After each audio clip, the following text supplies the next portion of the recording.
Begin the meeting, roll call. Donahue? Here. McKnight? Here. Roa? Vogel? Here. Stearns? Here. If you're able, please stand for the Pledge of Allegiance.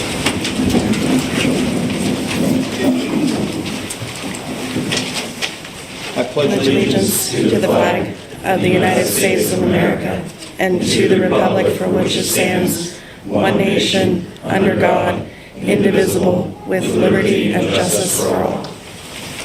If you have a cell phone, iPhone, iPad, iWatch, if you just go ahead and mute it, I will try to remind you to turn it back on at the end of the meeting tonight.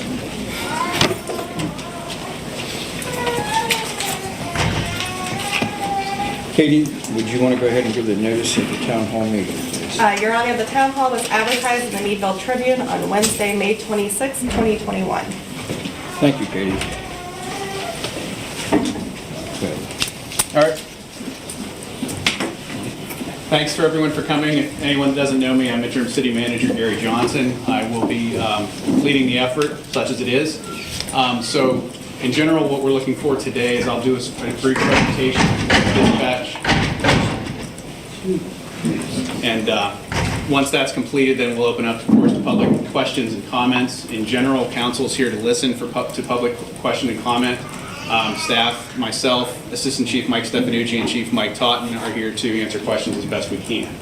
Okay, so once we're done, we'll go ahead and open up the public comment, and then we'll go through there. We're hoping for about an hour and a half, we're guessing, depending on how many people want to talk. There will be a limit of 3 minutes per person when you do come up to talk, if you choose to. You don't have to, but if you want to, of course, that's what we're here for. Can everyone hear me in the back of the room? Okay.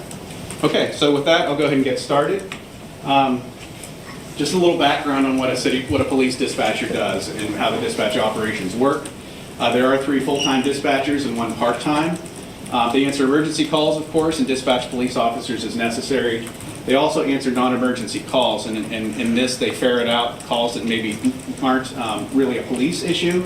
So you'll see there with a police matter, of course, they dispatch the officer.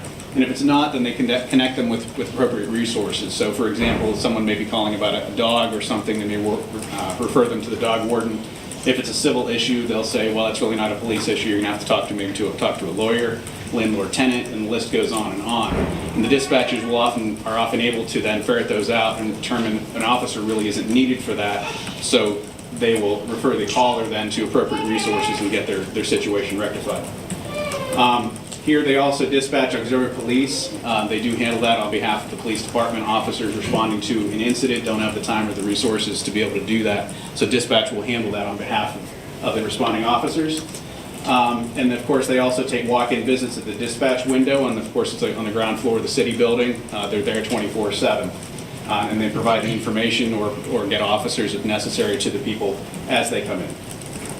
Additional duties, they monitor the departments. We have 6 holding cells at the police department. They monitor those all the time through cameras. They also monitor the other cameras we have around town in the city building, Market Alley, the Diamond, etc. If they see something going on, they'll of course dispatch police officers.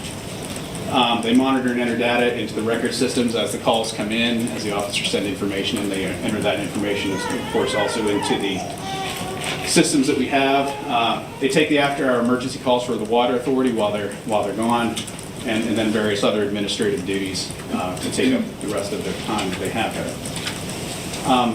The city did recently complete what's called a strategic management planning program report. The report looks at all aspects of city management, financial condition, and makes recommendations essentially based on fiscal conditions and perspective.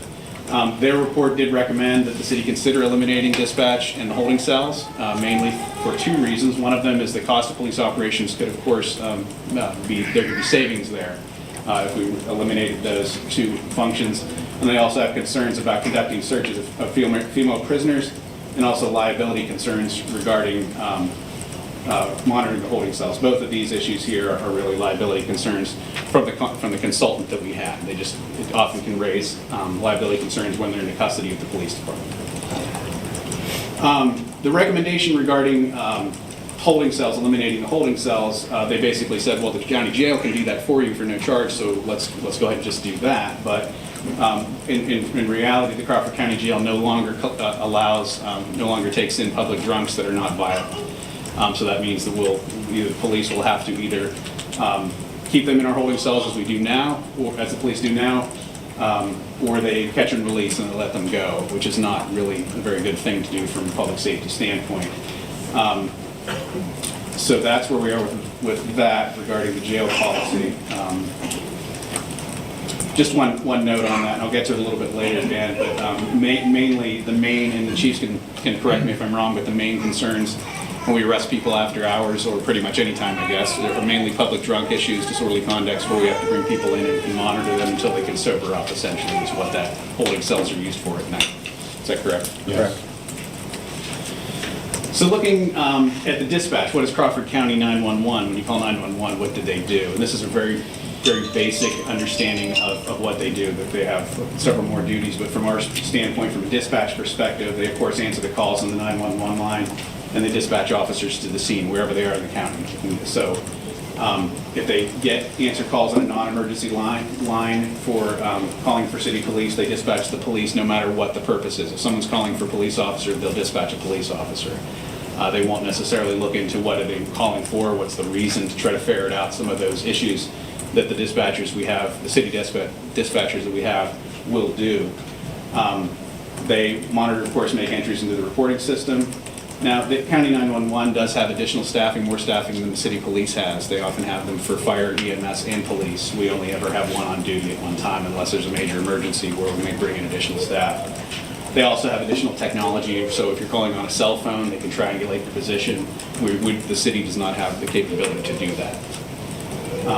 They also keep in mind that they do dispatch across the county, all fire and EMS departments and several police departments as well, so they do keep busy as well. Gary, could you go back to the previous slide? Just one correction, next one. Other way? Next one.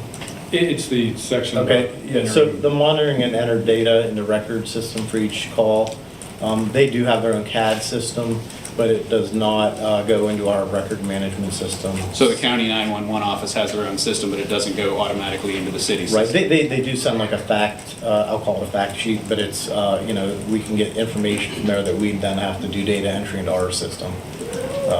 They don't enter directly into ours. Anything else? So if it were transferred, if dispatch were transferred to the county 911, what are we looking at from a difference in service standpoint? You'll see in the left column what the issue would be, in the middle column, city dispatch, and on the right, 911. So you'll see at the top there, you'll send an officer in every call. 911 would do that, where the city dispatchers would not. And the key for that, and the reason I've said that multiple times, is that you'll see down here in this first asterisk, did a study a few years back during a test year where all city police calls were accounted for. There would be an additional 6,000 calls for city police to respond to. In that year, they would have been dispatched 6,000 additional times. That would, of course, either reduce service times and increase service times without additional staffing to take care of that. The second one there, which is related, city dispatch, of course, will guide callers to appropriate resource, and I've said that as well before. City dispatch would dispatch auxiliary police, where not county 911 would not. Of course, it goes on down the line there. The one other one we call your attention to is citizen access face-to-face contact with the dispatcher. After 4 o'clock, if dispatch were transferred to the county, then after 4 o'clock, the doors would be locked, and there wouldn't be anyone there to answer calls or see people face to face after that time, which you have now 24/7.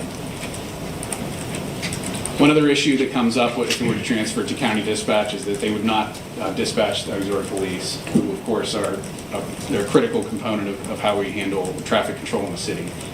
They're a group of volunteers, dedicated volunteers, that come out in all types of weather, all times of day, whenever there's an incident where they need to provide traffic control, or of course events such as the Halloween parade. I mean, without them, we wouldn't have a Halloween parade. So one of the concerns that there would be is that county 911 would not dispatch them. There's a lot of information on this slide, and I'm not going to necessarily go through all of it. But the captain, you'll see next to the last bullet point, the captain of the AP indicates the dispatchers are really critical in how they operate, and they really need them to, during incidents, to communicate and to dispatch to other intersections or other issues that come up. The dispatchers are critical in the way that they operate. So if that were to be moved to dispatch to county 911, not sure exactly how that would work, how we'd be able to dispatch the APs. So the effects, if they were transferred, effects on patrol staffing, as I've said, that first one there I've said a couple times already, but the second bullet point, if there's an increase of 6,000 incidents, if we wanted to try to keep the same level of service, we'd have to hire an additional 2 police officers, which costs roughly $72,000 a year between pay and benefits of $144,000 a year, which is about $1 million taxes, roughly $1 million property taxes. And then if the holding cells were eliminated, then we wouldn't be able to keep, there'd be a lot more transports for to and from the county jail for arraignments and other hearings. That would weigh heavily on the detectives. And we do have the detectives that are partially funded with the STOP grant, which is a grant dedicated, what is that dedicated to?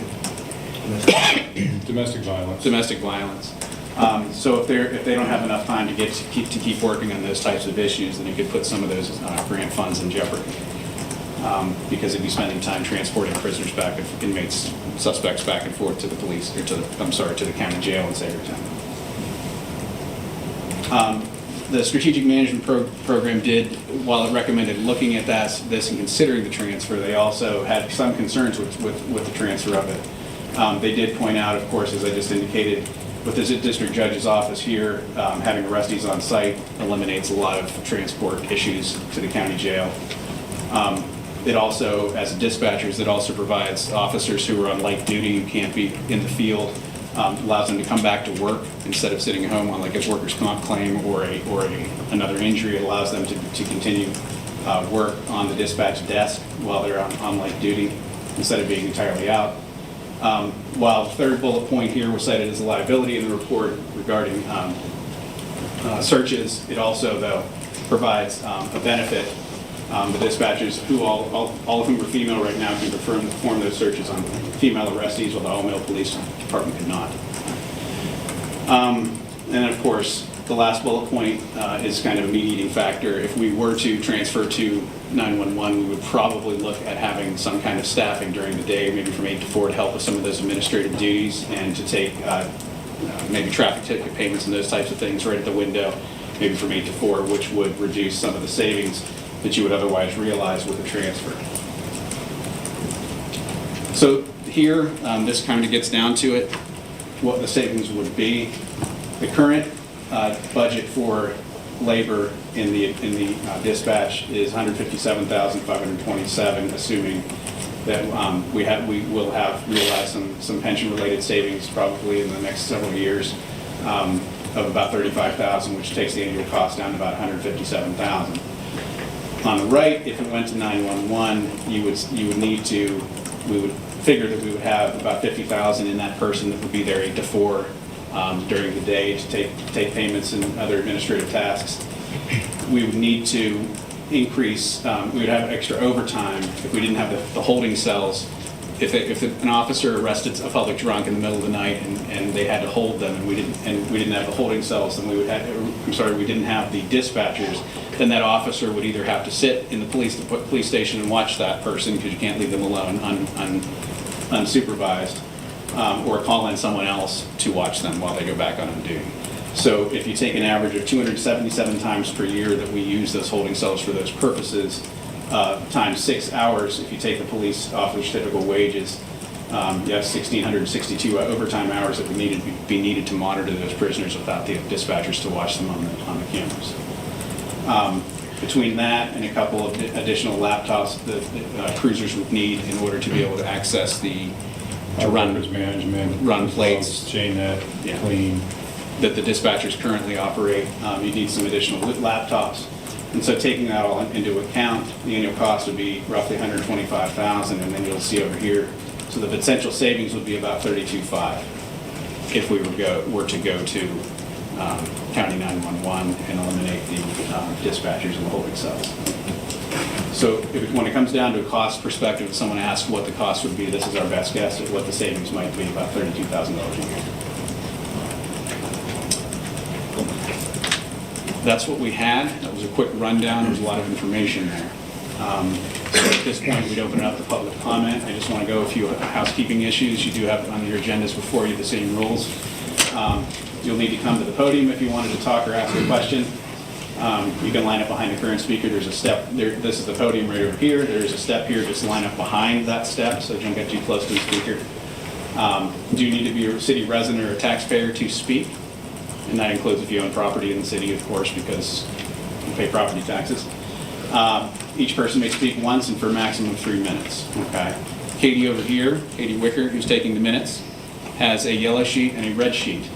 She will raise the yellow sheet when you have 30 seconds left, if you get that far, and a red sheet when you need to finish your thought and conclude your statement. Per council mandate, of course, we're here to talk about 911 only. This is what we're talking about. Council wanted information on that, so that's what we're here to get.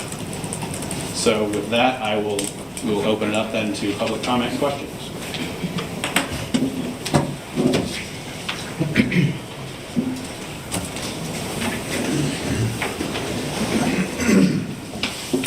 Good evening. My name is Mark Weindorf, and I work for the ARC of Crawford County with very vulnerable people. I've worked in the city for about 30 years. I don't live inside the city, however. So I've worked in CYS, I've worked in probation. I know how the current 911 system works. It works really well, but there's times they are busy and not accessible. That's one of the things that I'm aware of. The second thing is very important for our individuals to have somebody to ferret out, as Gary says, some things that aren't really police matters. And that falls on the police dispatch at this time. I don't know where that will fall if we eliminate that. Probably the police officers will be ferreting out these situations, and that's unfortunate. It's going to take more of their time. So I would just say that I think it's very critical if we could keep the dispatch, that we do so for the very vulnerable people, not just the ARC chap. Many people who live within the city have certain vulnerabilities, and they really depend on the dispatch system to help them with that. I know it's very helpful for us. We have an accident within the city for our employees, what we're required, towing issues.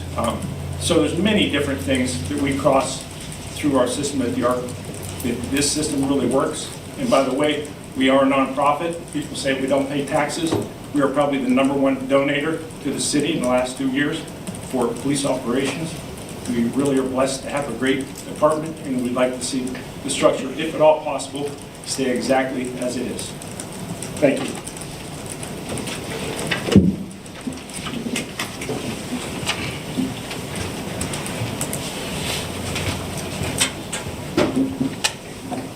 Anyone else?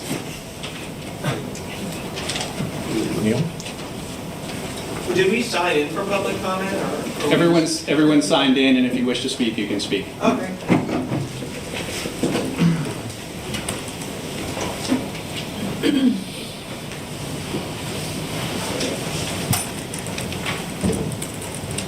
Hello, my name is Lee Scandinaro at 230 Mount Hope Street in the beautiful backyard of Baldwin Reynolds' house.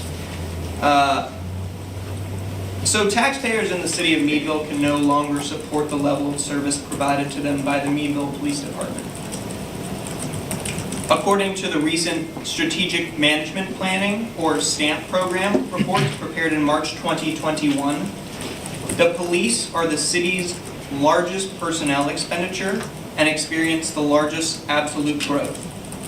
The police department, which has 51.9% of the 2020 budgeted employees, accounts for 40 to 45% of personnel costs.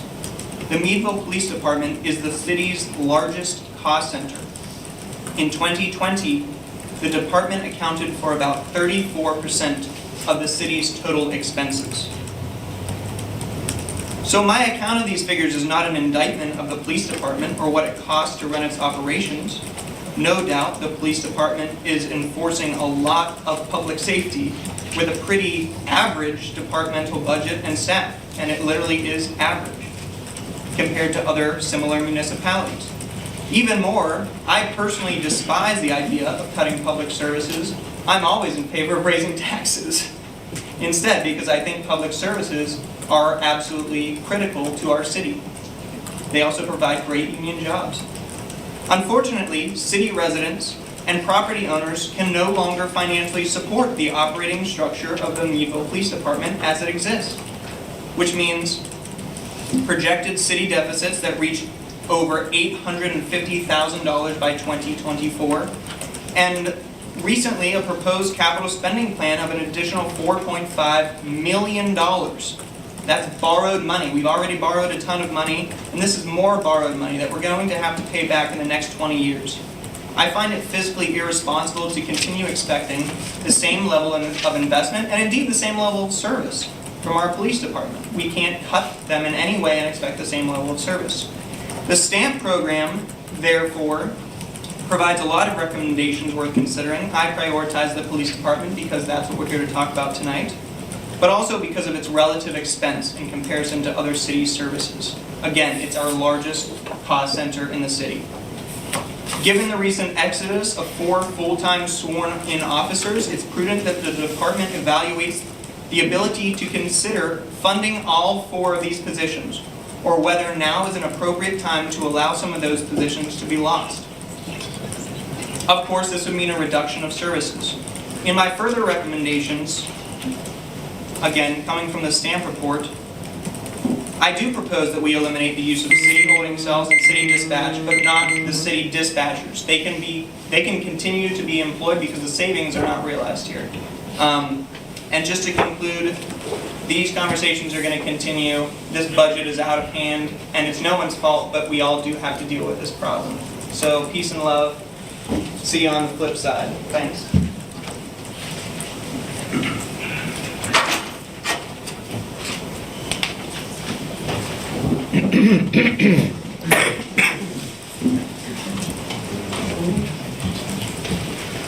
Hi, Nancy Mangelo Bittner, 379 Cole Drive, and I certainly would recommend keeping this intact. As a taxpayer in the city of Meadville, and we pay plenty of taxes, I'm not in favor of raising taxes. However, those of us that do pay taxes certainly deserve what we're getting right now. When you look at what has just been presented, I don't know how anyone in this room could say that a savings of $35,000, not to mention what it would do to the citizens in the city of this town, it's ridiculous to even consider such as the $35,000. Thank you.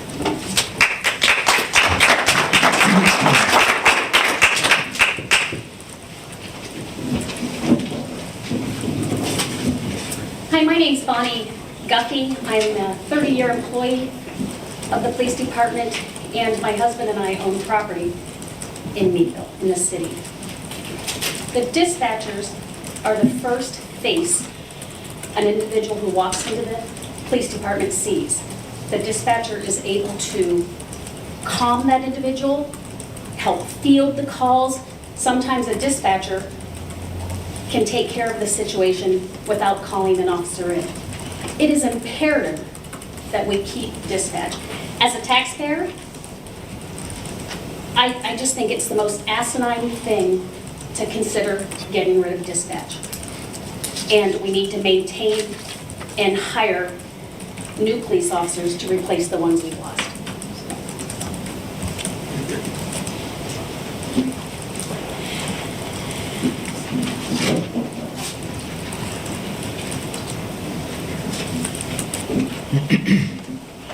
Good evening. My name is Samantha Stumpf. I'm the Executive Director of St. James Haven, and the dispatchers are vital for us. All of our guests who come in have to report to the police station to get a clearance.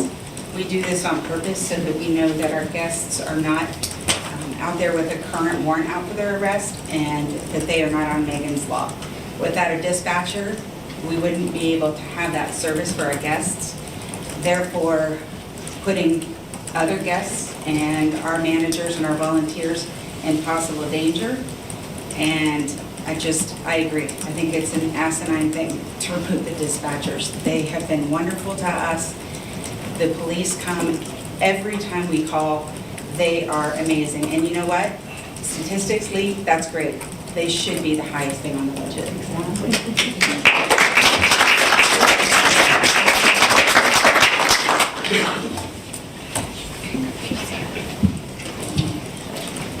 Danuta Microvich. I live at 556 Pine Street. When we first moved here about 22 years ago, my first calls to the police were about barking dogs and getting locked out of cars. And recently, in the past 5 years, it's been about guns, drugs, robberies, people in danger in my neighborhood. So if we would have to devote police officers to dispatchers, we would be going to maybe a system that is one person deep, and that is not a good situation to be. And I agree, my calls have been ferreted out when they've been serious, or when I've tried to report an irate neighbor using his car to turn over trash cans to piss off the rest of us. So that did not warrant a police officer, but it sure warranted other attention. Thank you.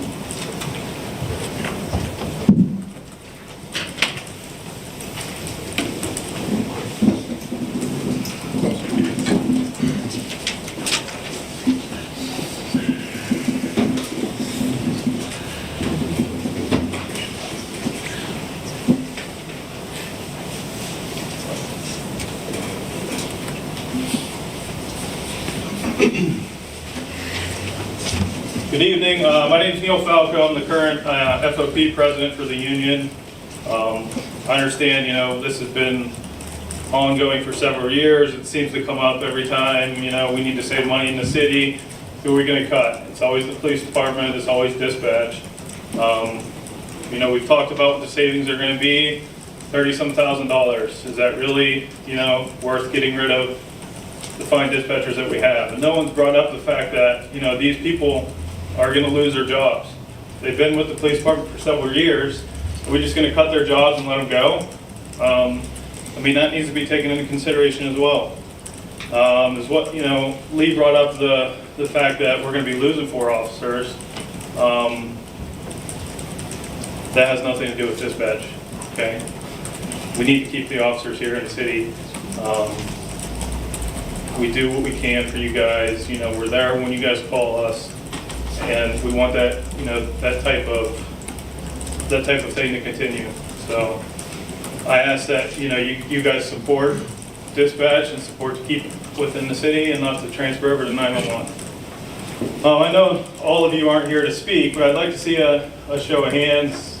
Who's here to show your support to keep dispatch? You keep your hands up. Thank you. The purpose of this meeting was to have the citizens of Meadville come and show their support.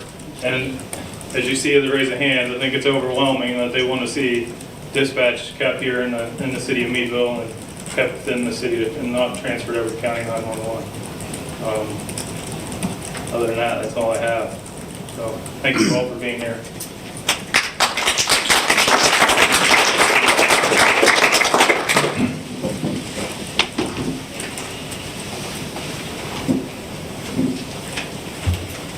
My name is Austin Rock. I reside at 255 Locust Street. I also own 2 other properties in the city. I like paying taxes, what can I say?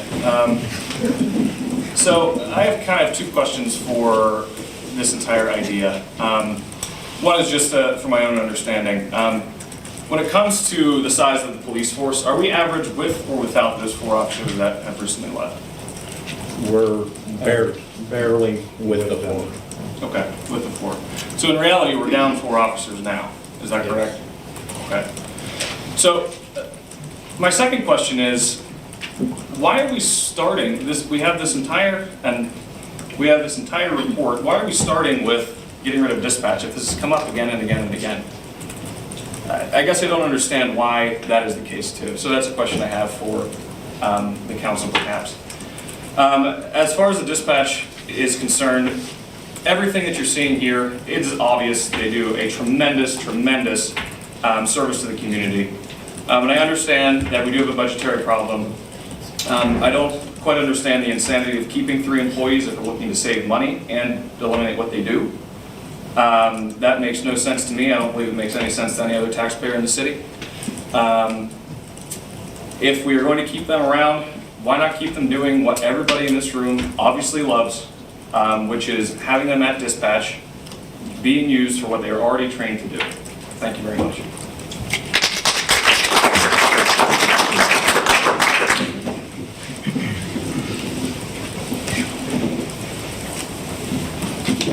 Hello,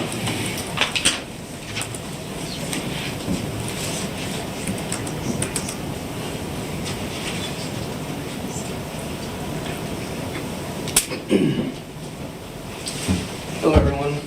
My name is Terrence Dottie. I'm a patrolman with the police department. I've been down here for about 2.5 years. The one issue I'd like to bring up with losing our dispatch and transferring to 911, as pointed out in the PowerPoint, is we'd be sent to every call. So our call load goes up, response times go way up.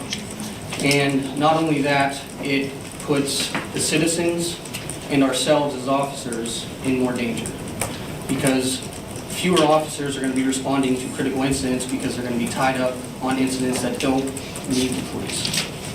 So showing up to, for example, physical domestic, possibly with weapons, you have one guy showing up instead of 2 or 3. That's not only going to put the officer at risk and make him use his tools that are on his belt and his vest more likely in those situations, putting that person that they're there to help protect or make an arrest in danger, and not only the citizens as well. We have a lot of interactions with the public where we're called for an incident that's out in the streets, and only having one officer with someone who could be irate, anything like that, causing problems physically, it's just, like I said, we're here to protect and serve, and it's going to put not only the citizens but officers' lives at risk as well. And that's the one point I just wanted to bring up. Having being sent to every single call, we're going to have less officers responding to more critical incidents.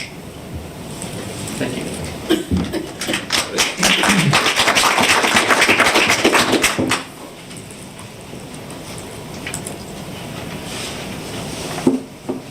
Anyone else?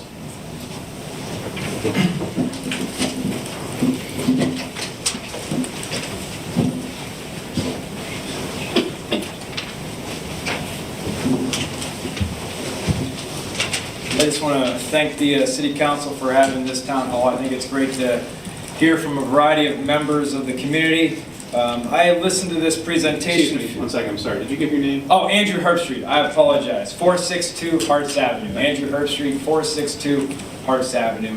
I sat in this room a few months ago. There were only about 3 of us in the audience at the time, and they went over the same presentation. And if you don't know, I unsuccessfully ran for City Council, but I still find these meetings very informative.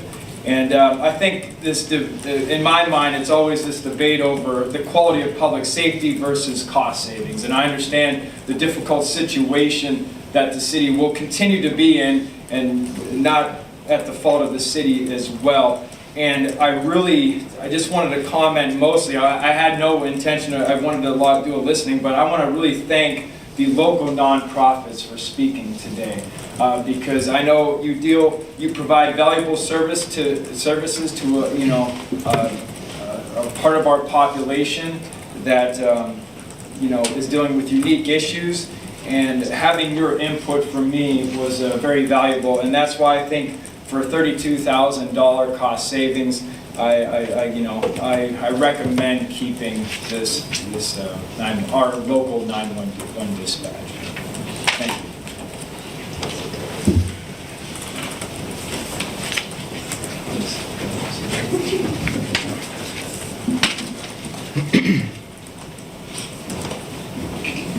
Hi, I'm Julie McClimans, and I'm on 960 Limber Road, up by the fairgrounds. And actually, sometimes the police department wonders if I'm West Mead or city, but they still show up, so I appreciate it.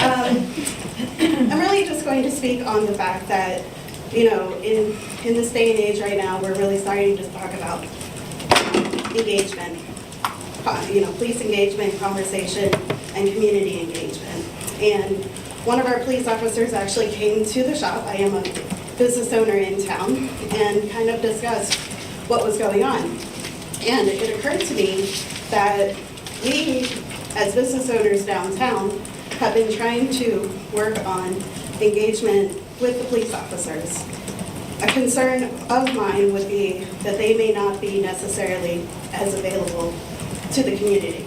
So, I would just probably say, keep in mind, please, that in order to be able to start conversation and open dialogue and to have a community that we all want. And that we have a downtown that is really starting to grow and thrive. We have new businesses coming down that we want our police officers and others to be part of the community. Thank you.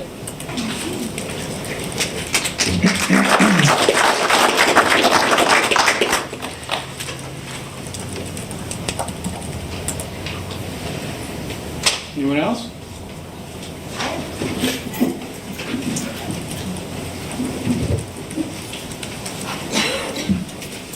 Hi, Brenda Myers, 535 Years Avenue. My question is just listening about like the services, the public services that they offer, like Andrew was saying. Would it work to have like, try a hybrid? You guys are like, no, I don't know, like maybe from, okay, he's going no. I just thought like maybe no one from noon to 4 in the morning, you know, or something. That can be some of our busiest time. Okay, that's all, that's what I wanted. Good thought. Asked and answered, thanks.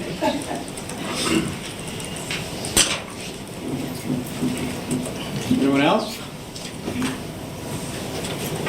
Council doesn't mind, I'd like to say a word too.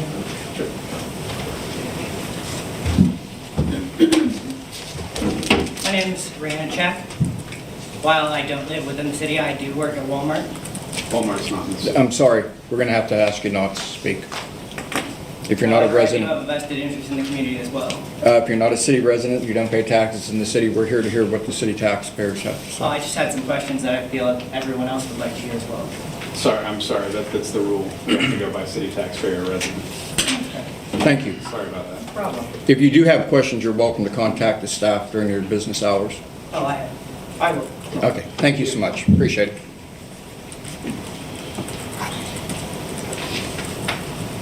Good evening, thank you for the invitation tonight.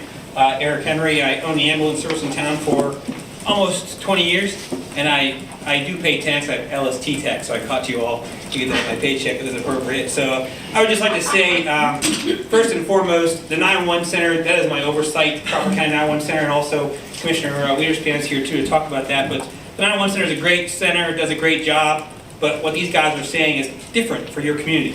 And so for us at the 911 Center, we don't have skin in the game. This is something that you guys decide in the city of Meadville. Although I don't reside here, I have a business here, my employees are here. And so I tell you this, if it means less police officers backing up my employees, on behalf of my employees, the answer would be keep your dispatch. And I'll tell you why.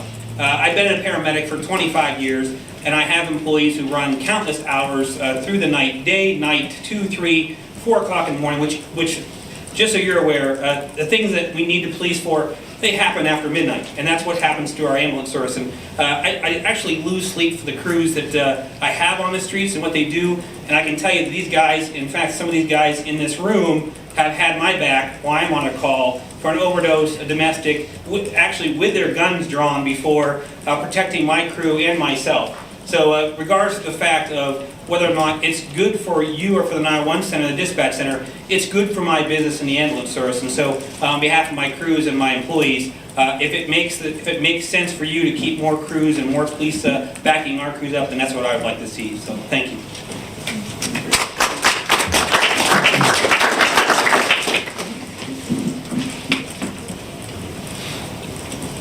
Anyone else?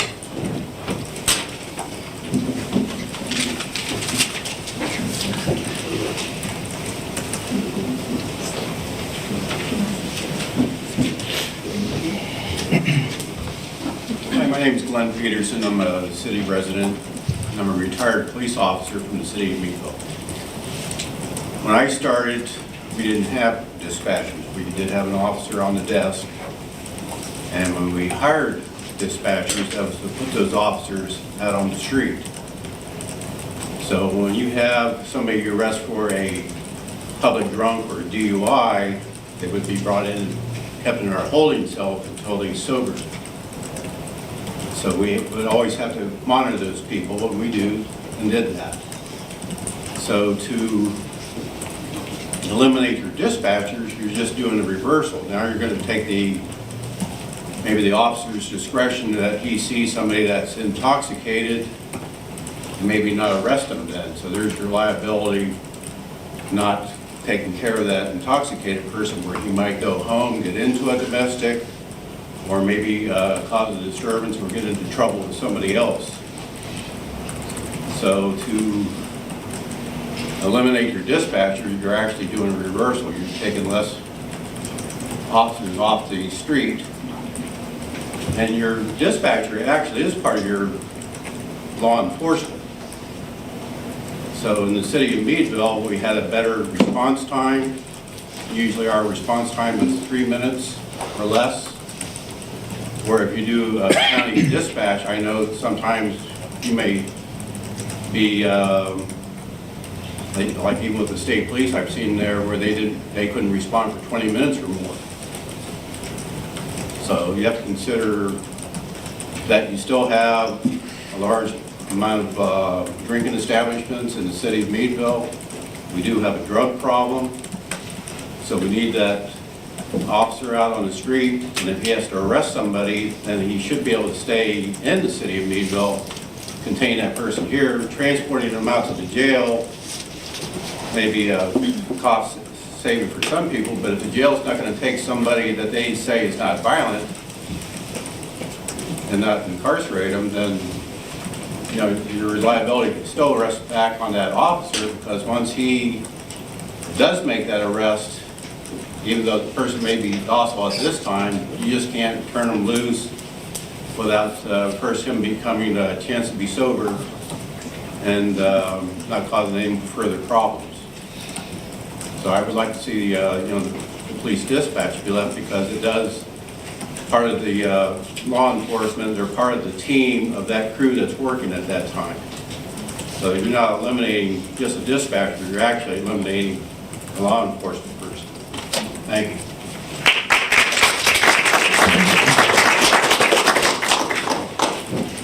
I'm considered a taxpayer since I work in the city of Meadville. Oops, sorry. Well, it's nice to be back in this building. My name's Nick Hope. I spent 27 years and 2 weeks in this building as a Meadville police officer. So, like Glenn said, we didn't have dispatchers in the beginning. And from my recollection, the union was against the dispatcher system when it was first introduced. But we found very quickly how beneficial they were. The duties that they were able to perform that would free up an officer. So I guess my question is, at one point the city felt that dispatchers were an integral part of the operation of the Meadville Police Department. And now all of a sudden we're questioning why that's not important. And I think you're making a huge disservice to the citizens, and not just the taxpayers, because unfortunately there's a lot of folks that don't pay, not a lot, but there's folks that don't pay taxes that reside in this city, but they're entitled to the same type of service that these guys provide. And they can't do it successfully without these dispatchers. They've been trained. We started out with some dispatchers that, we really had some issues with. When you get sent to 500 something Water Street for a call, when you realize that the numbers don't go that low, or you're sent to a traffic accident on South Main Street. Well, whereabouts on South Main? Well, I don't know. Well, why not? Well, I didn't ask. These dispatchers have come a long way. They're very well trained, very professional, and I think you're doing a disservice to even think about doing away with them. So,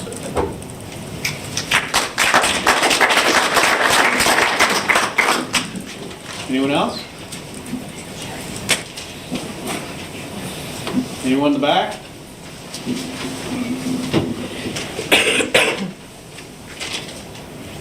Going once? We still have plenty of time if someone wants to if anyone wants to take any comments.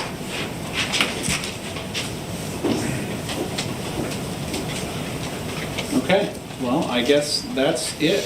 At this point, I think council, at some point in the next several weeks, I think it'll be sooner than that. We'll have a vote on, yeah, go ahead. First of all, I want to thank you, Gary, for putting the presentation together this evening, all the staff that are here tonight that helped with this presentation. it's great to make sure the public understands what we have to make decisions on, based on what the finances hold and the service we provide. And it's not an easy decision to make sometimes. So I am glad to hear from the public.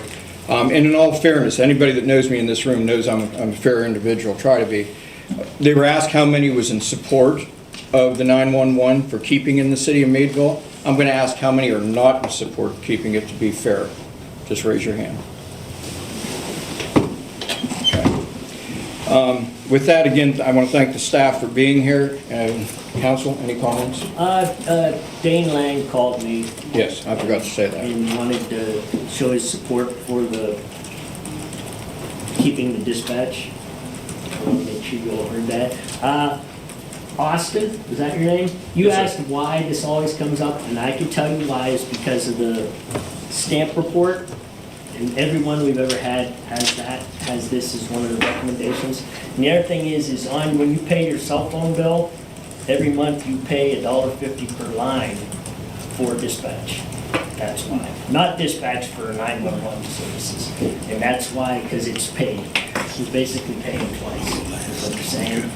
But it's a matter of apples and oranges and what you think. That's why. Autumn, any comments? No, I'm glad to have had the chance to listen. I appreciate folks coming out and for caring and being invested in this. Yeah, I agree. I think it was great that everyone came out. I like the comments I hear, and more importantly, I like the support that people are giving and showing that they're really interested in what's happening in Meadville. Like Leroy said, it's not an easy decision on both sides. I can see benefits on both sides of the fence, but my biggest concern is safety. I've lived here all my life. I've had to call the police department just recently. They're there. I don't know what it would be like if there was some program where they could both work together, because that's the type of person I am. I'm always trying to figure out how things can work together. But bottom line, as a council person, I have to look out for the best interest for the city, and that's what I'm going to do. If that's what the rest of council decides and all, that's what we're going to do. We're going to make sure that our citizens are safe. That's the best thing. Gentlemen, thank you for being here this evening. I know you're usually not on duty at this time, so thank you. With that, Gary, any other comments? No, Your Honor. I'm going to call for adjournment. Motion, please. Motion. Second? I'll second. Motion closed. Thank you all for being here this evening.